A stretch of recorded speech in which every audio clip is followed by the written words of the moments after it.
IIT NEET పేరుతో వేల కోట్ల దందా, స్టూడెంట్లతో వ్యాపారం చేస్తున్న కార్పొరేట్ కాలేజీలు.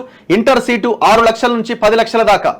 ఏసీ క్లాసుల పేరుతో లక్ష వసూలు, రూల్స్ కు విరుద్ధంగా అడ్మిషన్లు, బ్రిడ్జ్ కోర్సుల పేరిట వేసవి సెలవుల్లోనూ క్లాసులు, ఫైర్ సేఫ్టీ లేని అపార్ట్మెంట్లలోని తరగతులు, హాస్టళ్లు, ఫుడ్ బెడ్ అన్ని అధ్వానమే. ఫిర్యాదులు చేసినా పట్టించుకొని ఇంటర్ బోర్డు ఎలా పట్టించుకుంటుంది? ఎక్కడికక్కడ అమ్ముడు పోయిన తర్వాత వాడు ఎలక్షన్, ఇప్పుడు జనాల నుంచి రక్తం తాగుతారు ఈ కాలేజీలన్నీ. ఎలక్షన్ల నాడు మళ్ళీ అవే పంచి పెడతారు, అవే పార్టీలకు ఇస్తారు, అయిపోయా. ఏ పార్టీ అడుగుతుంది చెప్పండి? ఏ పార్టీ అడగదు. మేమే ప్రజల కోసం యుద్ధం చేస్తామని అన్ని పార్టీలు వీళ్ళ దగ్గర నుంచి డబ్బులు తీసుకునే వాళ్ళే.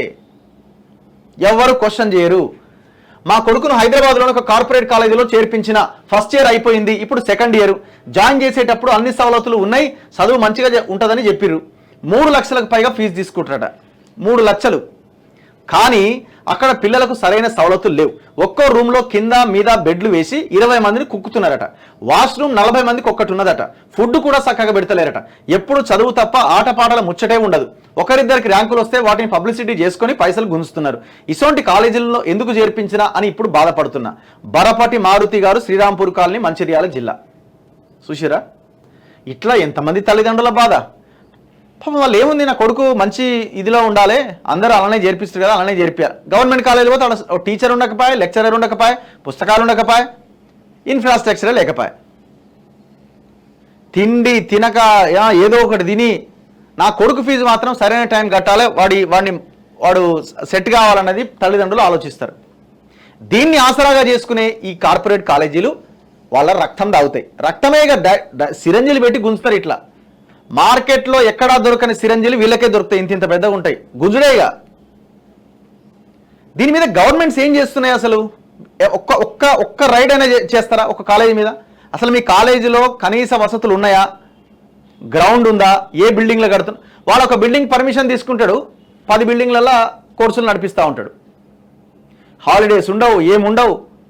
ఇక ఫీజు విషయానికి వచ్చేసరికి అయితే నిర్దాక్షిణ్యంగా వ్యవహరిస్తుంది. నిర్దాక్షిణ్యంగా గవర్నమెంట్ మారింది. తెలంగాణ వస్తే ఈ కాలేజీలన్నీ ఉండవు, కార్పొరేట్ కాలేజీలు. మొత్తం ప్రభుత్వ విద్య, ఈ సొల్లంతా చెప్పినాం కదా. 10 ఏళ్ళుగా వాడు నాకిండి వాళ్ళ దగ్గర నుంచి. ఇప్పుడు వచ్చి వీళ్ళేం చేస్తున్నారు? ఎడ్యుకేషన్ మీద ఒక పాలసీ ఉందా? ఇక్కడ ఆలోచించాల్సింది ప్రభుత్వాలు ఆలోచించవు, పార్టీలు ఎందుకు ఆలోచిస్తాయి?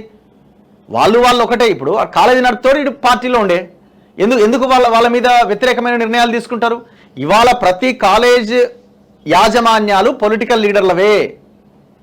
ఆయన ఒక పార్టీలో ఉండొచ్చు, ఇంకొక పార్టీలో ఉండొచ్చు, మళ్ళీ ఆయన అధికార పార్టీతోనే కలిసి ఉంటాడు, డౌట్ లేదల్లా. ప్రతి కాలేజ్ తీసుకోండి, అది మొత్తం పొలిటికల్ లీడర్ల చేతిలోనే ఉంటాయి. ప్రజలు ఆలోచించకపోతే ఇట్లాంటి వాటిలో మార్పు రాదు. ఎందుకు మనం ప్రభుత్వ విద్య, ప్రభుత్వ వైద్యం మనకి ఇవ్వరు అని మనం క్వశ్చన్ చేస్తే, జరిగే ఎలక్షన్స్, ప్రతి ఎలక్షన్ కూడా ఆ కోణంలోనే ఎలక్షన్ జరిగితే వీటిలో మార్పు వస్తే అంతవరకు మార్పు రాదు. పెన్షన్ ఇస్తావా, ఇది ఇస్తావా, అది ఇస్తావా, క్వార్టర్ ఇస్తావా, 500 ఇస్తావా, ఇవ్వకపోతే నేను బయటకు వచ్చి ధర్నా చేస్తా, ఈ లెక్కలో మనం ఉంటే వాడు తినేది వాడు తింటూ ఉంటాడు.